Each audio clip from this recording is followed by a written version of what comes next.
Hello everyone, it's Felix here, bringing you a tutorial for Zero Designs, and today we're going to be talking about the correction deformer inside Cinema 4D. So the correction deformer can be found in the Deformers tab, and over here is the correction. So let's just get that in our scene. So now, what does this do? We don't really know. So let's just create a cube, which we will use to get a correction on. So let's just give this a couple of segments for us to work with, and let's add the correction to the cube.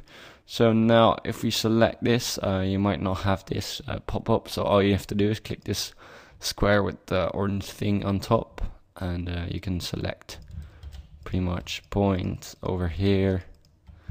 And as you can see, what it does is makes you able to model without having a editable object. So I'm sorry. So kind of what it does is it makes this object an editable object, so you can change kind of the points inside the cube. So I will just explain some of the settings. So we have the lock setting, which if you change the lock, you cannot change anything anymore to the mesh itself.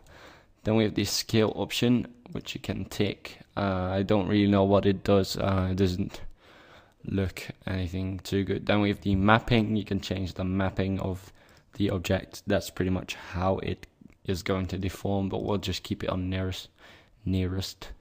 And then we have the strength, which is kind of like if you extract this and if you animate the strength, that's just gonna animate how much that is gonna kind of come out. And if you put it on 0, you just get your original object again. So then we have update, which doesn't really do anything unless you change the segments on this one. And let's say over here, let's say we have a couple of segments. Then you just click update, and those segments will be added over here as well. So freeze kind of freezes everything and updates it as well. And reset is just resetting all the changes you've made. So I didn't have an intro for this, but that's because it's kind of more like a handy tool than an effect itself. And you can also use the point tool, as you can see over here. You can just extract points, and you can also just choose a plane, but we'll need to unfreeze it, but it's frozen, so we'll reset it and update it.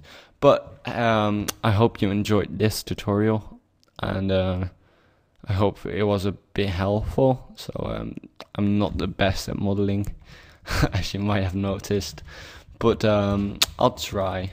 And this is just a cool little object that you can use if you don't want to work with all those adaptable objects, and you want to just create minor changes. But if you want to go big editing, you might just want to get this thing into an editable object. So I hope you enjoyed this tutorial and picked up a cool couple of tips.